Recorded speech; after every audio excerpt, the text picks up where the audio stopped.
亲爱的朋友们，欢迎来到微光夜读。我出狱时，10几辆豪车停在监狱门口，几百个兄弟见到我，齐齐跪下。龙哥，他们打开领头的劳斯莱斯车门，求我回去主持大局。我转头离开，留下一句话：从今以后，再无过江龙。15年前，我在江边一个人，一把刀，独战千人，血染半条江，世人尊我为过江龙。直到女友大着肚子来监狱看我，她说我要当爸爸了，因为杀过人，没有单位愿意要我。我又想和15年没见的女儿处好关系，正好听老婆抱怨食堂老板很坏，常给孩子臭肉吃，举报了好几次也没用。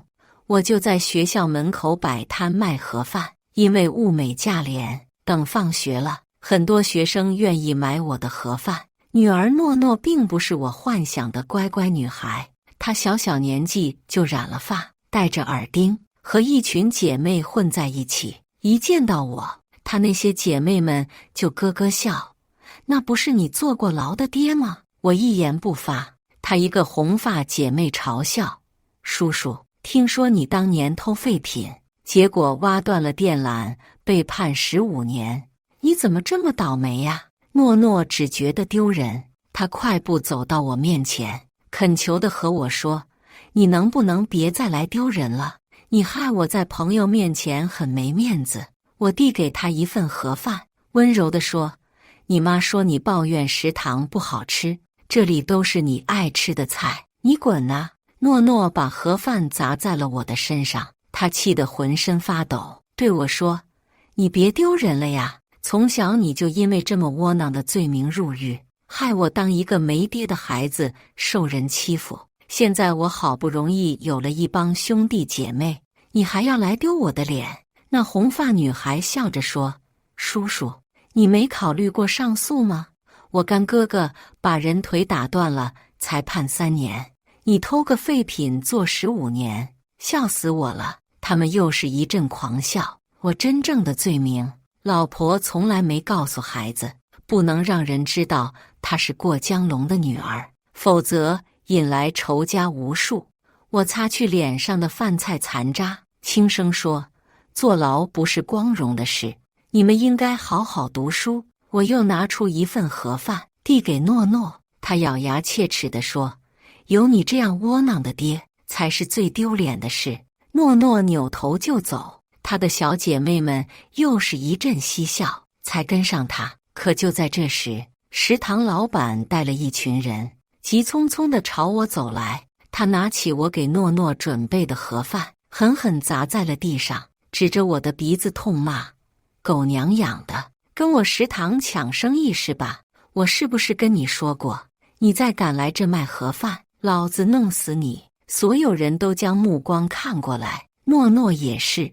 我蹲下去捡地上的盒饭，小声说了句对不起，我这就走。食堂老板一脚踹在了我的身上，怒骂：老子是不是跟你说第2次了？我被他一脚踹翻。那红发姑娘看见了，连忙和诺诺说：你看，你爸被人打。诺诺死死地看着我，握紧了拳头。我知道他是期待我能还手，可我不会再打架了。我诚恳地和食堂老板说：老总，我们都是卖15块一份套餐，没比你便宜，怎么能算抢你生意呢？孩子们只是想吃点好的。他冷笑道：你的意思是说我食堂饭菜不好呗？老子看看你的菜有多好。这群人领头的是个壮汉，一听食堂老板的话，他一把抓住我的摊子，直接掀翻了，几大盘菜散落一地，全都泼在了我的身上。老板蹲下身，他抓住我的头发，咬牙切齿地说：王八蛋，10几个家长盯着举报都没搞到我，你现在想来搞我，知不知道我认识多少道上的人？我诚恳地说：老总，你要是看我的摊子不顺眼，我离远点好吗？我的退步引起了诺诺的不满，他咬牙切齿地对我喊道：懦夫，你真怂！在他喊出来之后，那红发姐妹却赶紧捂住了他的嘴。果不其然，食堂老板回过头，恶狠狠地瞪了诺诺一眼，把他身边那些兄弟姐妹吓得躲进人群里，不敢站在诺诺身边。对于这些小流氓小太妹来说，欺负一下老实人还行，可一旦面对社会上的人，他们马上就变怂了。食堂老板冷声说：想走有那么容易吗？先讨论一下赔偿的问题。我听说你每天都能卖300份盒饭，也就是说，你害我每天损失300个客人，我单价15元，一天4500，你摆了10天，总共45000，马上给钱。我愣了，我确实有卖这么多盒饭，但为了让孩子们吃好，我那是薄利多销，我自己的利润才1成。我小声说：老总，你这不是欺负人吗？食堂老板冷笑一下，转过头对壮汉说：他害我损失了，现在他却不赔，怎么办？那壮汉蹲下身，一把抓起了地上的青椒肉丝，他啧啧说：卧槽，这肉丝比青椒还多，你这样做生意，你是真不怕遭报应啊！他把青椒肉丝直接抹在了我的脸上，摁着我的头，使劲地磨蹭，辣椒汁进了我的眼睛，我痛苦地捂住脸，紧咬着牙，一声不吭。旁边的学生们看着我挨打，也是一个个群情激愤，自己卖的黑心，还不让别人卖。不过这摊主真怂啊，要是别人这样对我，我早就动手了。是啊，人怂就会受欺负。我挣扎着坐起来，擦去脸上的辣椒汁，睁开的第一眼就看见诺诺满脸失望。他呆呆地问我：现在别人打你，你都不会还手了是吗？食堂老板不耐烦地对诺诺说：小姑娘，这关你屁事啊！你再啰嗦一句，你信不信老子找人让你退学？别，老总！我连忙握住了食堂老板的胳膊，诚恳地说：我这就走，赔钱是吗？我拿不出全额，要不你把利润告诉我，我赔偿你利润。我认怂。食堂老板的脸突然冷下来了，他凑近我耳边，压低声音说：你当我是白痴啊？我会告诉你我的利润吗？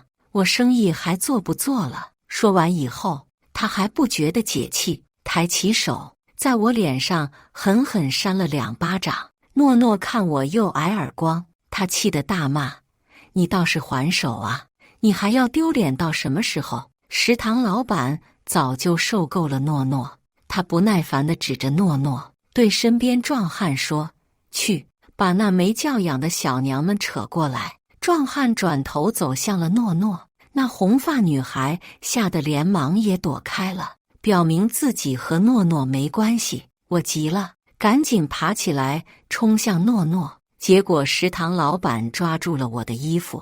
我穿的本来就是衬衫，他这一扯，直接把我的衬衫给扯烂了。我的纹身图案顿时展现在众人眼前。地藏王！看见我纹身的那一刻，所有人惊呼出声。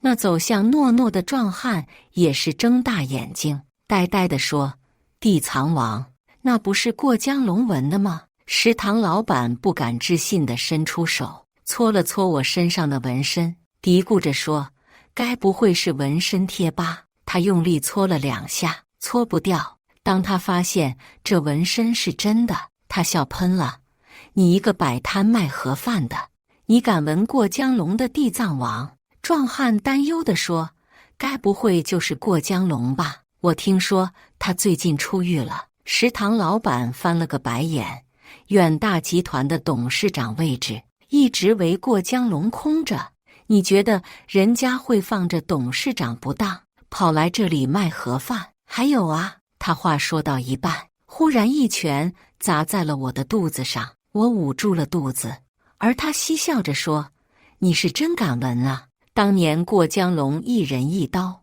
独占1000人，而你呢？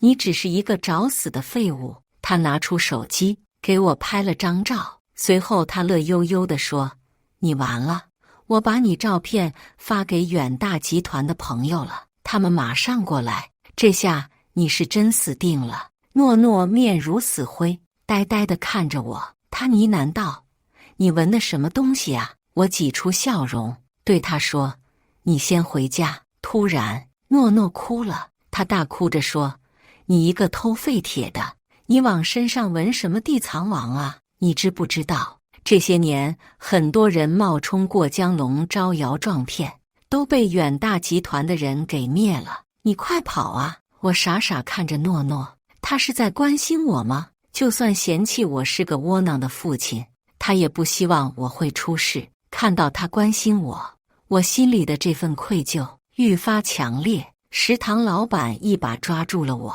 他摇头晃脑地说：别想跑，本来我只是想教训你一顿，谁知道你自己活得不耐烦了。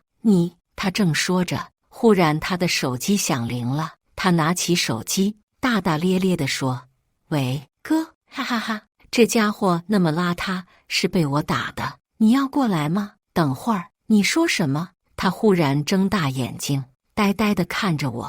等他挂了电话，吞了口唾沫，傻傻地说：远大董事会要来。刹那间，全场惊呼。壮汉不敢置信地问：你认识他们？食堂老板说：那种级别的大人物，我怎么可能认识啊？但他们刚才来电话了，说马上就到。壮汉一阵感慨：忠义呀，只是冒充他们大哥，竟然会引得他们全部出动。食堂老板冷冷地和我说：我看是因为过江龙的威严，容不得阿猫阿狗挑衅，狗娘养的东西，你马上知道死字怎么写的了。诺诺已经急崩溃了，他不顾食堂老板刚才的威胁，跑到我的身边，狠狠推了我一把。他哭着说：快走啊，你已经害我妈等了你15年，你还想让她变寡妇吗？走啊！我看着崩溃的诺诺，心里又是一阵愧疚，都怪我混账，让他们母女受了15年的苦。诺诺哭着跟食堂老板说：别叫人来好吗？他只是一个偷废铁的，他根本不知道过江龙。他15年前不懂事，挖断电缆入狱了。他入狱的时候还没听过那位大人物的故事，他不是故意模仿，只是巧合了。偷废铁的，食堂老板一愣，随后又是嘎嘎大笑，笑死我了！因为偷废铁入狱了，还有比这更窝囊的吗？诺诺满脸屈辱，但他还是牵住了我的手，拉着我往外走。老板立马带人拦住了我们的路，他冷笑着说：想走有这么容易吗？远大早就放出话了，谁要是再敢闻地藏王，就是公开和他们作对。诺诺哭了，都说了，他是10几年前就闻了。食堂老板嬉笑着说：无论他是不是被冤枉的，我都不在乎，狗娘养的，你今儿要是死了，下辈子记得别抢人生意。眼看着我们被团团围住，诺诺急得不知道如何是好，他着急地看向自己那些兄弟姐妹，崩溃地说：你们不帮忙吗？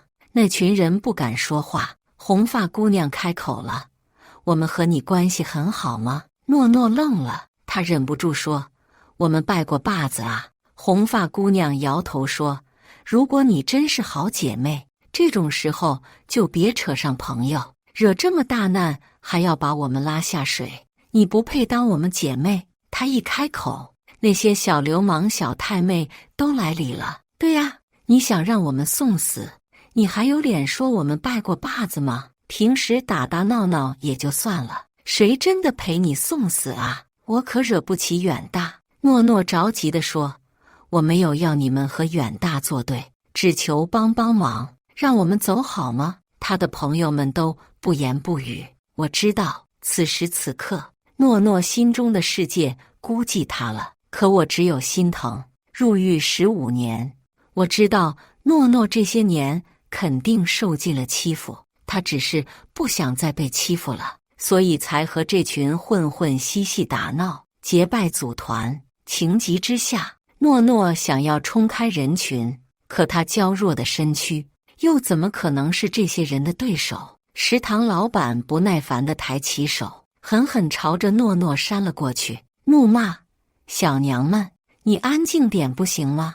那耳光还没扇在诺诺的脸上，被我抓住了。食堂老板愣住了，他不敢置信地说：怎么？难道你还敢还手？我说：我早已不打架了。他狂妄地说：那你就放开。我摇头：你怎么打我，我都无所谓，但你如果碰他，我要你死。一听这话，食堂老板顿时没忍住笑了。一个卖盒饭的还敢威胁起我来了？行，不让我打这小娘们是吧？我偏打给你看。他虽然被我抓住了手，但他马上就一脚朝着诺诺踹了过去。然而我的速度更快，在食堂老板抬脚的那一刻，我已经踹在了他的另一条腿上。他顿时失去平衡，狠狠地摔在地上，正好摔了个狗吃屎。人群里有不少人忍不住笑了。食堂老板丢了面子，他爬起身，气得对我大吼大叫：老子现在就把你废了，打断你的手脚，然后再交给远大。他话音刚落，那壮汉就带着人们冲上来了。诺诺急了，他趁着现在人群混乱，哭着对我说：跑啊！我看着冲向我的那几人，叹了口气。我伸出手，轻轻摸了摸诺诺的脑袋，温柔地说：你很崇拜过江龙吗？他愣了一下。啊！我轻声说：那我就打给你看。那壮汉已经冲到了我面前，举起拳头狠狠砸向了我的脸。我没有躲避，我只是单手抓住了他的手腕，任由他怎么用力，拳头都无法前进一丝一毫。其他人一看自己大哥被压制住了，连忙都围上来，想对我进行围殴，而我只是一把举起壮汉，狠狠地砸了出去。这壮汉被砸在小弟们的身上，一连摔倒了好几个，人们惨叫连连。食堂老板急了，连忙大吼：快上啊！你们这么多人，难道还打不过一个卖盒饭的吗？诺诺一看机会来了，连忙抓住我的手就要跑，而我却没有动。他连忙说：走啊，等下远大的人到了。我说：如果我们走了，他们以后还会来找麻烦，还不如一次解决干净了。诺诺着急地说：你就别说大话了，先顾好自己吧。我轻声说：我没冒充。他愣了，疑惑地看着我。我知道今天是瞒不下去了。就在这时，天空忽然传来了一阵吵杂，人们疑惑地抬头看天，两架直升机正朝着这边行驶而来。直升机上印着远大集团4个大字。食堂老板欣喜若狂，他指着我，激动地说：你不是很能打吗？我告诉你，你完了。远大的人到了，今天就是你在人世间的最后一天。看热闹的人群纷纷围列两旁，那道路尽头，一辆辆劳斯莱斯、迈巴赫大 G 行驶而来。诺诺看见这么大阵仗，已经开始浑身发抖。他哭着和我说：我妈独自一人抚养着我，等了你15年。她总说让我不要恨你，说你其实是个可靠的男人，但你到底哪里可靠了？给自己惹这么大的祸。我叹着气：对不起。我捧着诺诺的小脸，看她哭得歇斯底里，我的心也是撕裂一般的痛。车队停下，兄弟们下了车，一个个朝我这边走来。食堂老板连忙跑到他们身边，激动地说：老总们，就这个狗娘养的！他指着我，唾沫横飞，添油加醋地说：就他冒充过江龙。我一听，那还得了，就想替远大教训一下他，谁知道他连远大都不放在眼里，还想一走了之。在场的人们都忍不住激动地议论：真是远大集团！我的天啊，这人死定了！平日里根本就见不到这群大佬，今天竟然都聚齐了，要命啊！好想上去认个干哥哥！别找死！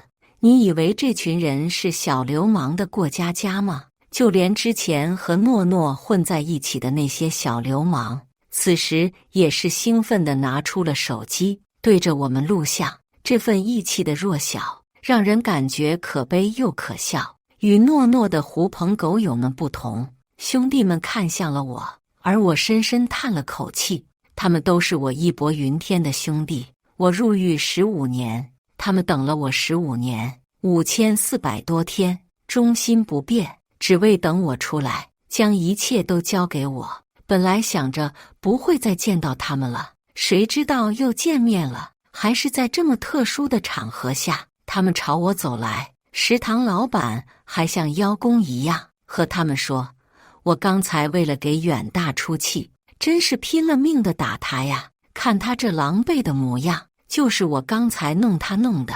诺诺眼看这群人朝我逼近，他慌了，他哆哆嗦嗦地说，各位老总，你们听我说，这是我爸，他很多年前就坐牢了，这纹身也是很多年前就有了。他回来以后，我因为讨厌他坐过牢，不愿意接近他，所以现在才第一次见到他的纹身。如果我早知道的话，我一定会好好警告他。诺诺越说越害怕，可他却还是挡在我的身前。他崩溃地说，我妈真的是等了他很多年，他没有招惹远大的意思，他也没有冒充过江龙的想法，求求你们放过他吧，我给你们跪下了。诺诺跪了，为了我，他跪在地上，泣不成声。我心痛得连呼吸都好难，我宁愿看他一直嫌弃我的模样，也不愿意看到他被我辜负了15年的软弱。食堂老板哈哈大笑，真跪了呀，不过我就纳闷了，你以为你算个什么东西？你的膝盖值几个钱啊？他话音刚落，远大所有董事忽然齐齐跪下，不敢受诺诺的礼。刹那间，在场的所有人都目瞪口呆，他们恭敬地齐声回答，龙哥。大小姐。突如其来的变故让诺诺傻了眼，也许对他来说，远大集团是他们平日里不敢多看一眼的存在，可如今董事们齐聚在此，为他效忠。诺诺回过头，眼神之中满是迷茫，他估计无法理解那个偷废铁的父亲怎么突然转换了身份。食堂老板也是脸色苍白，他惊呼道，各位老总，是不是认错了？他只是一个卖盒饭的呀。他话音刚落，手下们已经把他摁在了地上，红着眼睛怒吼，今天就是你在人世间的最后一天。食堂老板急得大叫，误会，都是误会。我走到诺诺身边，将他扶了起来。诺诺站起来了，董事们却还跪着。我没发话，他们一个人也不敢动。他吞了口唾沫，傻傻地说，我是过江龙的女儿，对不起，隐瞒了你这么久。他睁大眼睛问我，15年前你一人一刀独战千人，血染半条江的传说是真的吗？一个人到底怎么才能对抗千人？我说，是真的，等解决了这个家伙再告诉你。我瞥了那食堂老板一眼，兄弟们明白了我的意思，马上把他朝着我这边拖来。食堂老板已经吓坏了，他惊恐地大叫救命，犹如死狗一样在地上任人拖行。而那壮汉也是傻了，刚才还很凶恶的他，吓得双腿发软，哆哆嗦嗦地想逃离人群。可他太害怕了，也许他曾经作恶多端，也许他曾经参与过不少恶战，可有些东西却比他曾经经历过的一切都可怕。比如我的名字，得知我名字的那一刻，他已经被吓破了胆。人在极度惊恐的时候，双腿发软是无法控制的。原本他还在逃，可那双腿越来越软，最终直接跪在了地上。他疯狂地击打自己的双腿，祈求自己能站起来，但没有用。在我面前，他已经没有了能站起来的勇气。兄弟们已经抓住了他，将他朝着我这边拖来。还有他的每一个手下。我看了一眼那红发女孩，随口说：“还有那几个也带过来。”先前还在羞辱我们的红发女孩愣住了，她脸色变得极为惊恐。还没等她反应过来，人群都吓得纷纷后退。原本他们躲在人群之中，可在过江龙的名字下，没有人敢惹上麻烦。这群带着诺诺瞎混的兄弟姐妹们，犹如跳梁小丑一样，呆呆地站在原地。他们低着头，哆哆嗦嗦朝我走来。等停在我面前，红发女孩带着些哭腔和我说：“叔叔，我刚才不是故意嘲笑你的，我就是开玩笑。诺诺，我们可是好姐妹，你快帮忙说说呀。”诺诺冰冷地说：“谁跟你是好姐妹了？”提到这个，诺诺有些咬牙切齿。刚才我求你们帮我一次，你却对我冷嘲热讽，现在又说是我的好姐妹。我已经看透了你们每一个人。一位兄弟来到我身边，恭敬地问我：“龙哥，这些家伙怎么处置？”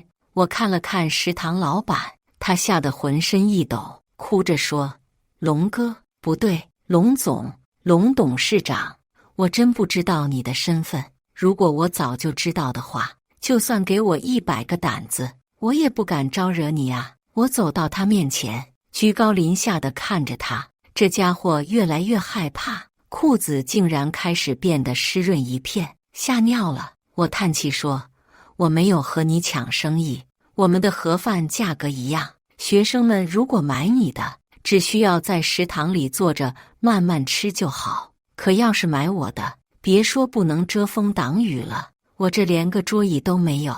他们不但要走出学校，还只能蹲在路边吃。为什么他们会选择我？”食堂老板吞了口唾沫，结结巴巴地说：“因为我黑心，因为我不是人，我错了，我真的知道错了。”我说：“你不知错，你只是知道自己惹到了惹不起的人。你口头上认错，只是为了逃过惩罚。”一个兄弟来到破败的摊子旁，轻声说：“龙哥一天能卖300份盒饭，这到底是你打翻的，还是你掏钱买的？”食堂老板急忙说：“是我买的，我看龙哥辛苦，特意买下来的。”我问：“那还要我赔偿你吗？”老板吓得跪在地上，哆哆嗦嗦地说：“当然不用，是我有眼不识泰山，你大人不计小人过。”我说：“哦，既然是你买的，那你吃了吧。”他一愣，指着地上犹如小山一样高的饭菜，呆呆地说：“吃！”一兄弟怒吼：“龙哥做的不配给你吃吗？我吃，我马上吃！”食堂老板连忙爬到了饭菜旁，像狗一样趴在地上，大口大口吃着地上的饭菜。我问：“味道怎么样？”他一边吃一边讨好地说：“好吃，比我的好太多了。”那你吃完吧。啊！老板呆呆地说：“300人分量的饭菜，我怎么吃得完？”兄弟们一听，顿时怒了：“吃不完是吧？我们帮你。”老板的头被狠狠摁进了饭菜里，他艰难地大口大口吃着地上的饭菜。我看了一眼壮汉几人，随口道：“你们不帮忙吃吗？”只是一句话，兄弟们就明白了我的意思，把他们也拖到了食堂老板身边，脑袋摁进了饭菜里。一兄弟冷冷地说：“吃吧，吃饱好上路。”简单的一句话，却把食堂老板几人都吓傻了。“老总，我们上什么路啊？我们在国外有矿，可那地方因为战乱和疟疾死了很多人。你们运气好的话，缺条胳膊少条腿，干满10年就能回来；运气不好的话，至少也会把你们的骨灰带回来。”食堂老板和壮汉一听，顿时吓哭了。“能不能不去呀？”“可以不去，但远大会让你们求着去的。”食堂老板急了，他跪着用膝盖朝我走来，哭着说：“龙哥，我真的错了，求求你，别让他们把我送国外去。我听说过集团在国外的矿业，那边的劳工不是被炸弹炸了半个身子，就是被当地的武装分子砍掉手脚。说好了都是用当地国家的劳工，怎么能把我送去啊？我也是人啊，我只是犯了一次错误，没必要这样吧。我说，我听说校长是你堂哥，你被举报好几次，最后都相安无事，而且明明他们是维护权益的一方，结果就因为举报你，自家小孩竟然被退学了，有这事吗？他吞了口唾沫，小声说，那也怪他们自己读书成绩不行，没考上公立，来了私立学校还敢闹腾。哦，看来在你眼里，强者是可以欺负弱者的，那是不是代表着我也可以欺负你？龙哥，我打断了食堂老板的话，伸出手拍了拍他的肩膀，我叹气道，孩子们正是长身体的时候，我知道做生意要讲利润，但对孩子们至少讲点良心。你希望我对你好点，可你对孩子们好点了吗？要不是被逼无奈，谁愿意跑出学校，坐在马路边上吃盒饭？我错了，食堂老板还没说完，就被兄弟们拖了下去。就如同他们说的那样，他们去不去都随便，但最终远大一定会让他们主动求着去。这个时候，诺诺的那些兄弟姐妹们已经吓得浑身发抖。红发女孩哭着说，叔叔，我们再也不敢嘲笑你了。我伸出手摸了摸她的红毛，轻声说，我没想过对你们怎么样，我只是想说，好好读书，不要崇拜这些没意义的东西，在学校逞凶斗狠，认一堆干哥哥，你们觉得自己很了不起，可到了社会上，这些坏习惯会毁了你们。他克制不住的发抖，流泪。我说，下次来找我女儿玩的时候，记得先把头发染回去，好吗？他呜呜点头。这一刻，他终于压制不住心里的恐惧，软软跪在了地上。我叹了口气，自顾自收拾起了地上的摊子。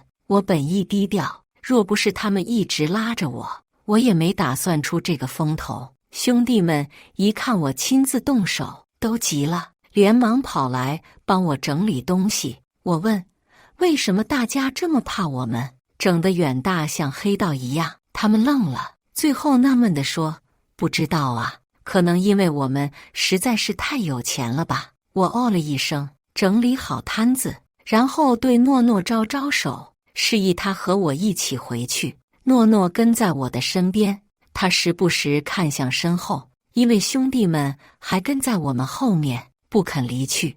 我将仅存的一份盒饭递给他，叹着气说，可惜了，一开始给你准备的盒饭，我还很认真摆了爱心。诺诺接过盒饭，他擦了擦眼泪，小声说，我以为我们要出事了，你应该早点说你就是过江龙啊。我问，你很害怕，为什么还是挡在了我前面？他哭着说，就算我再怎么憎恨你离开的15年，你也是我爸，也是我妈日日夜夜等候的男人啊。我笑了，帮他擦去泪水，轻声说，过去15年是我愧对了你，以后我再也不会离开你们了。诺诺走累了，他想坐在路边的石墩上，我连忙拿出纸巾帮他把石墩擦干净。他坐下后，我又帮他泡汤递筷子，做一个父亲力所能及的事。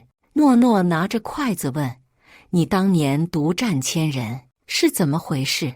那可不是什么光彩的事。我看着诺诺的眼睛，回忆着说，15年前，我和兄弟们创立远大集团，我们本本分分做生意，可当初不像现在太平，当时有黑恶势力，多次用武力抢夺我们生意，大家都恨透了他们，想狠狠干一场。我说兄弟们都有家庭，和黑势力分子打，只会毁了自己，还不如擒贼先擒王。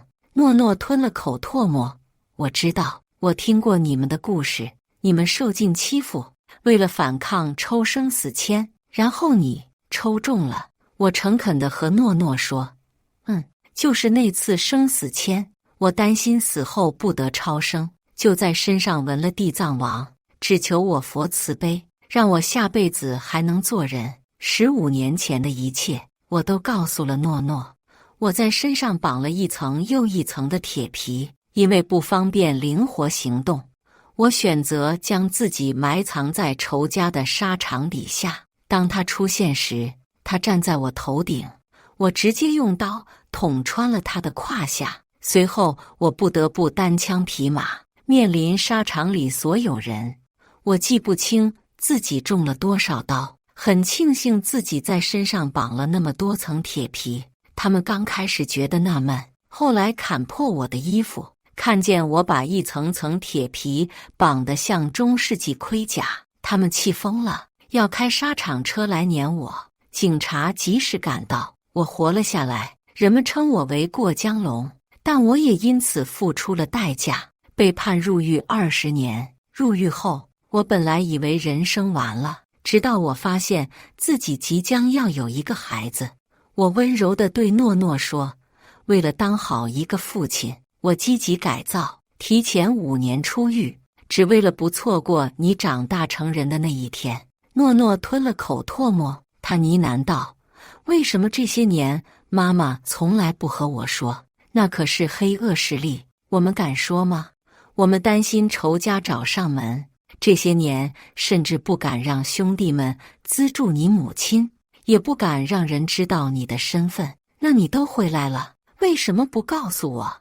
我指着身后那群兄弟们，我说，你知道为什么15年了，大家依然捧我做董事长吗？诺诺摇头。一个兄弟悲痛地说，龙哥那时候没有子嗣，我们每个人都上有老下有小，直到他入狱了，我们才发现他对生死牵动了手脚。